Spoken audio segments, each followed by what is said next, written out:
Hello friends.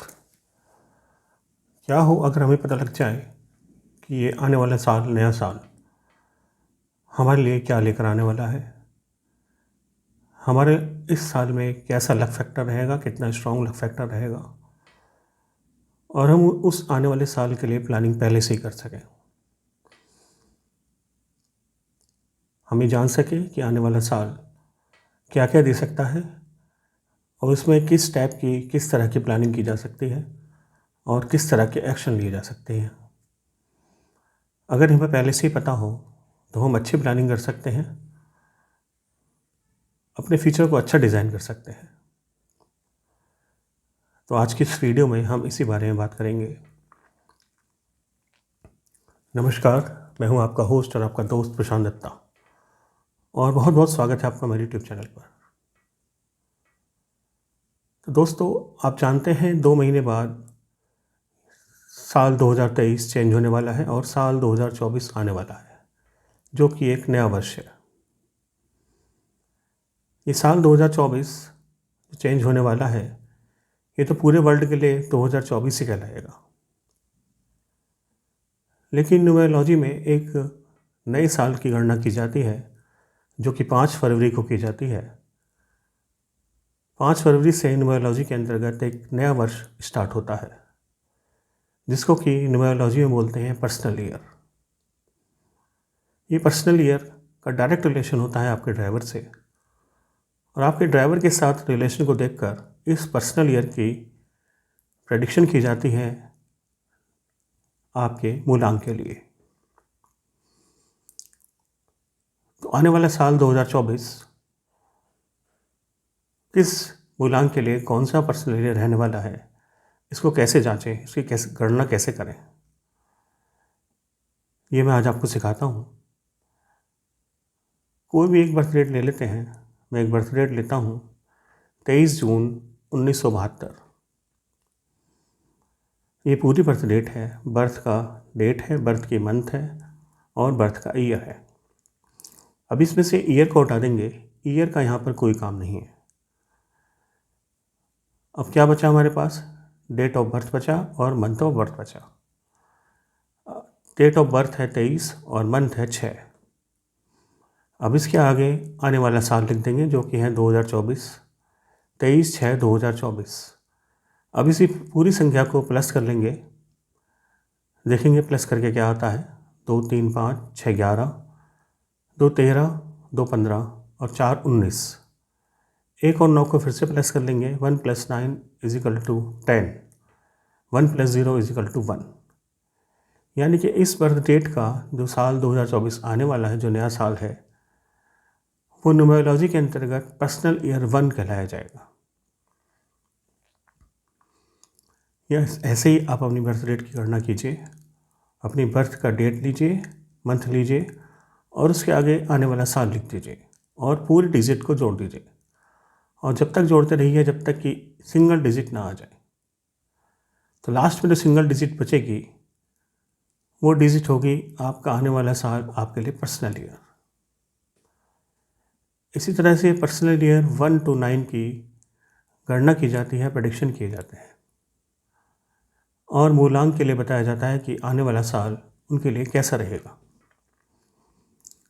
तो इस birth date के लिए जो पर्सनल ईयर आया है वो आया है 1। अब 1 क्या है? 1 को रूल करते हैं सन यानी सूर्य। सूर्य है राजा, king, leader of all planets. सूर्य यानी राजा के पास सभी तरह के डिपार्टमेंट्स हैं। ऐसा कोई भी डिपार्टमेंट नहीं है जो राजा के एंटर में ना हो। तो पर्सनल ईयर 1 एक बेहतर साल है नई बिगिनिंग्स के लिए। इस साल में न्यू अपॉर्चुनिटीज़ होती हैं, न्यू बिगिनिंग्स होती हैं। वैसे भी हम सब जानते हैं कि किसी भी अंक की शुरुआत एक से ही होती है, किसी भी चीज़ की शुरुआत एक से ही होती है। तो ये शुरुआत का ईयर है, न्यू बिगिनिंग का ईयर है, न्यू स्टार्टअप का ईयर है। इस साल पूरा साल एंथुजियाज़म से भरा रहेगा और पूरे एनर्जेटिक एनर्जी से भरपूर रहेगा। जिस प्रकार से सूर्य है पूरी एनर्जी से भरपूर। सूर्य पूरे विश्व को रोशनी देते हैं, उन्हीं के कारण पूरा विश्व जगमगाता है। उनका एक निश्चित टाइम है सुबह उदय होने का और शाम का एक निश्चित टाइम है अस्त होने का। बहुत पंचुअलिटी सूर्यदेव हमें सिखाते हैं अपने जीवन में। कुछ भी हो, उन्हें सुबह उदय होना है और शाम को अस्त होना है। अपना कर्म हमें सिखाते हैं सूर्यदेव हमारे जीवन में।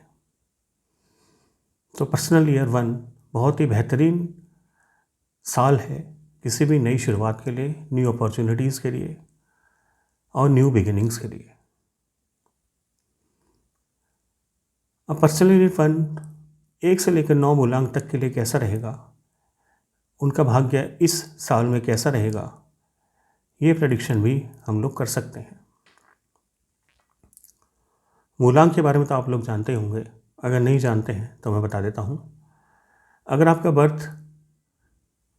आपकी डेट ऑफ बर्थ किसी भी मंथ में 1 to 9 है तो ये आपका डायरेक्ट मूलांक होगा।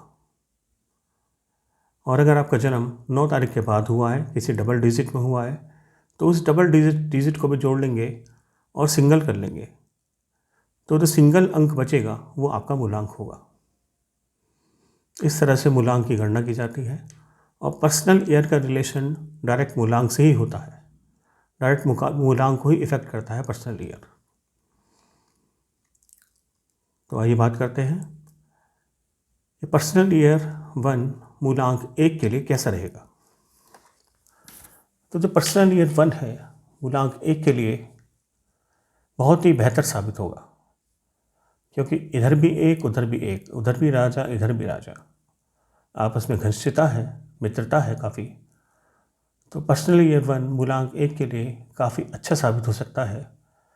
इस साल में मूलांक 1 वाले कोई भी नया स्टार्टअप कर सकते हैं, न्यू बिगिनिंग कर सकते हैं। पूरा साल मूलांक 1 वाले एनर्जी से भरपूर रहेंगे, एंथुजियाज्म से भरपूर रहेंगे। तो ये साल मूलांक 1 के लिए बहुत ही अच्छा साल है, बहुत ही बेहतर साल है। किसी भी प्लानिंग को एग्जीक्यूट कर सकते हैं, न्यू बिगिनिंग कर सकते हैं, न्यू स्टार्टअप कर सकते हैं। लक फैक्टर मूलांक 1 के लिए पर्सनल ईयर 1 में 100% स्ट्रॉन्ग रहेगा, यानी कि मूलांक 1 का भाग्य 100% स्ट्रॉन्ग रहेगा पर्सनल ईयर 1 में। बात करते हैं मूलांक 2 की। मूलांक 2 जिसे रूल करते हैं मून यानी चंद्रमा, और न्यूमरोलॉजी में नंबर 2 को क्वीन की संज्ञा दी गई है। क्वीन यानी रानी, और उधर एक राजा। राजा जब रानी के घर आएंगे 1 साल के लिए तो उसको सब कुछ दे सकते हैं। 100% तक लक फैक्टर स्ट्रॉन्ग रहेगा। न्यू बिगिनिंग हो सकती है, न्यू स्टार्टअप हो सकते हैं, कुछ नयापन अपने अंदर महसूस करेंगे। पूरे साल एनर्जी से भरपूर रहेंगे, एंथुजियाज्म से भरपूर रहेंगे, कुछ भी अपने अंदर नया महसूस कर सकते हैं। नई नई एनर्जी रहेगी, नयापन रहेगा, मस्तिष्क भी नएपन से भरपूर रहेगा। मूलांक 3 जिसे रूल करते हैं जुपिटर यानी बृहस्पति, देवताओं के गुरु, काउंसलर यानी मंत्री, सलाहकार, राजा के सलाहकार। अब राजा को अपने कार्यकलाप में सलाहकार की भी काफ़ी आवश्यकता होती है। उधर पर्सनल ईयर 1 यानी राजा का साल, और उधर मंत्री। अब राजा मंत्री के यहाँ आए हैं, मित्रता है आपस में, क्योंकि दोनों को एक दूसरे की ज़रूरत है। तो यहाँ भी लक फैक्टर 80 to 90% वर्क करेगा। पूरा साल एनर्जी से भरपूर रहेंगे और एंथुजियाज्म से भरपूर रहेंगे। न्यू बिगिनिंग हो सकती है, न्यू स्टार्टअप हो सकते हैं।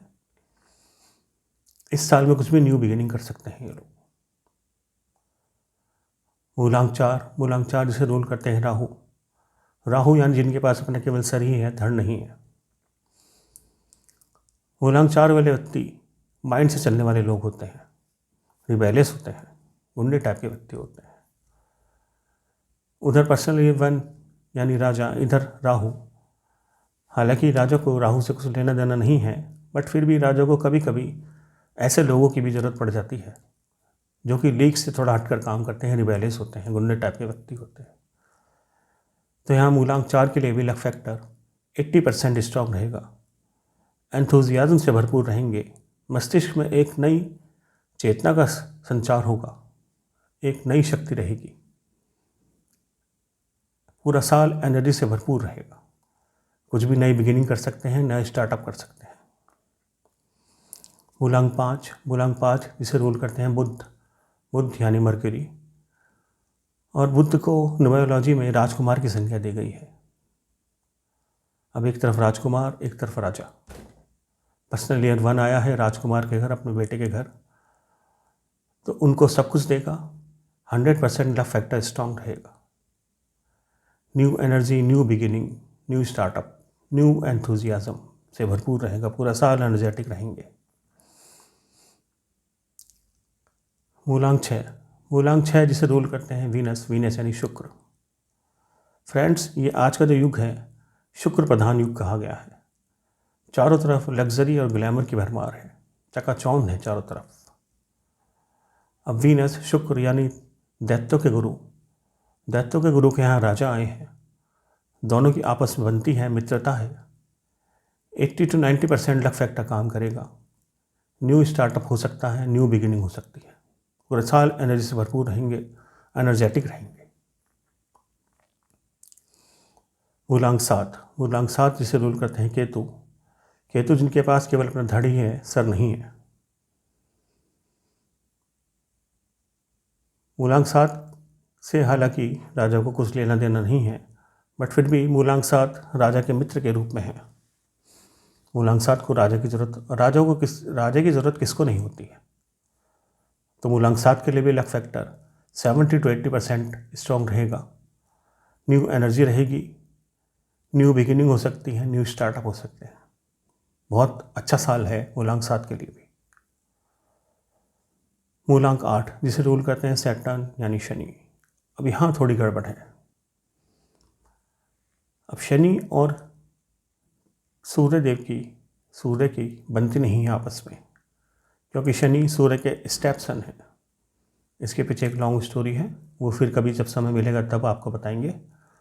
तो शनि सूर्यदेव के स्टेपसन है, दोनों की आपस में बनती नहीं है। यहाँ थोड़ा दिक्कत हो सकती है, लक फैक्टर माइनस में रह सकता है। हेल्थ इश्यूज़ हो सकते हैं, रिलेशन में इश्यूज़ हो सकते हैं, जॉब में इश्यू हो सकता है।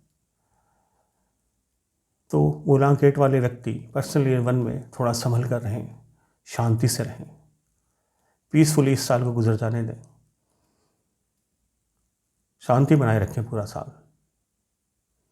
किसी भी हबड़-दबड़ में, जल्दबाजी में काम ना करें, क्रोध पर नियंत्रण रखें, ईगो पर नियंत्रण रखें, शांति बनाए रखें।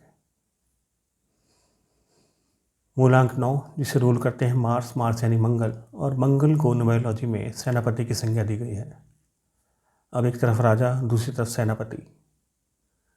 राजा सबसे ज़्यादा नज़दीक सेनापति के होता है, क्योंकि सेनापति के द्वारा उसे राज्य का भार संभालना होता है। तो दोनों की आपस में घनिष्ठ मित्रता है। लक फैक्टर 100% स्ट्रांग रहेगा। 9 नंबर वालों के लिए बहुत ही बेहतरीन साल है। पूरा साल एंथुजियाज्म से भरपूर रहेंगे, एनर्जी से भरपूर रहेंगे। न्यू बिगिनिंग कर सकते हैं, न्यू स्टार्टअप कर सकते हैं। तो दोस्तों, ये था पर्सनल ईयर 1 का प्रेडिक्शन मूलांक 1 से 9 तक के लिए। फ्रेंड्स, पर्सनल ईयर को जानने का केवल एक ही मकसद है कि आप आने वाले साल को जान सकें कि आखिर आने वाले साल में आपके लिए क्या छुपा हुआ है, और उसको जानकर उसके हिसाब से प्लानिंग कर सकें, ऑर्गेनाइज कर सकें, अपनी प्लानिंग को एग्जीक्यूट कर सकें और अपने जीवन को परिवर्तित कर सकें, ट्रांसफॉर्म कर सकें। पर्सनल ईयर को जानने का केवल एक यही मकसद होता है कि अगर आने वाले साल में आपको पता लग जाए कि कैसा साल है और आपके लिए कितना लक फैक्टर काम करेगा, तो आप अपनी प्लानिंग को एग्जीक्यूट कर सकते हैं, या केवल प्लानिंग कर सकते हैं और एग्जीक्यूशन को टाल सकते हैं। तो यह था वीडियो पर्सनल ईयर 1 का मूलांक 1 से 9 के लिए। दोस्तों, अगर आपको लगता है कि न्यूमरोलॉजी में आपको कंसल्टेशन लेनी चाहिए, अपनी बर्थ डेट का एनालिसिस करवाना चाहिए, तो आप मेरे से कंसल्टेशन ले सकते हैं मेरे नंबर पर। मेरा नंबर डिस्क्रिप्शन में दिया हुआ है। आप मुझे मैसेज कर सकते हैं, व्हाट्सएप कर सकते हैं।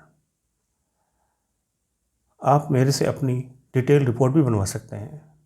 आपकी डिटेल रिपोर्ट हम बना कर देंगे जो कि बताएगी कि आपका मूलांक और भाग्यांक क्या है, आपके मूलांक और भाग्यांक में रिलेशन कैसा है, आपका ओवरऑल चार्ट क्या बताता है आपके बारे में, आपकी स्ट्रेंथ क्या है, आपकी वीकनेसेस क्या है, आपके कौन कौन से योगा पूरे हो रहे हैं और वो योगा आपके लिए क्या बेनिफिशियल हो सकते हैं, आपका लकी नंबर क्या है, आपके बैड नंबर क्या है, आपके न्यूट्रल नंबर क्या है, आपके लकी कलर कौन कौन से हैं और आपके लिए बैड कलर कौन कौन से हैं, आपका हेल्थ सेक्टर कैसा रहेगा, आपका रिलेशनशिप सेक्टर कैसा है, और आने वाले 5 साल का प्रेडिक्शन उस रिपोर्ट में रहेगा आपके लिए कि आने वाले 5 साल आपके कैसे रहेंगे। इसके साथ ही साथ हम आपको बताते हैं कि आपका सिग्नेचर किस स्टाइल में होना चाहिए और किस तरह का आपका सिग्नेचर होना चाहिए। इसके अलावा हम आपको बताते हैं कि आपका नाम का नंबर आपके बर्थ डेट को सूट कर रहा है या नहीं कर रहा है, और नहीं कर रहा है तो आपको किस नंबर पे आपके अपने नाम को लाना चाहिए। आपके मोबाइल नंबर को भी आप हम बताते हैं कि आपका मोबाइल नंबर आपके बर्थ डेट के साथ सूट कर रहा है या नहीं। एक डिटेल रिपोर्ट रहती है जो कि 50 से 55 पेज की रहती है। पेड रिपोर्ट रहेगी, ये बहुत ही नॉमिनल चार्जेस पे हम आपको रिपोर्ट दे सकते हैं। हम आपकी रिपोर्ट आपको व्हाट्सअप कर सकते हैं और आपको मेल भी कर सकते हैं। इसके अलावा हम आपको पर्सनल कंसल्टेशन भी दे सकते हैं। तो ये था मेरा वीडियो, आशा करता हूँ आपको पसंद आया होगा और मिलता हूँ आपसे अगली वीडियो में। बात करेंगे पर्सनल लीडर 2 के बारे में। पर्सनल लीडर 2 का बिहेवियर कैसा रहता है 1 to 9 के साथ, और पर्सनल लीडर 2 अपने आप में क्या छुपाए हुए है। खुश रहें, मस्त रहें, स्वस्थ रहें। धन्यवाद, नमस्कार।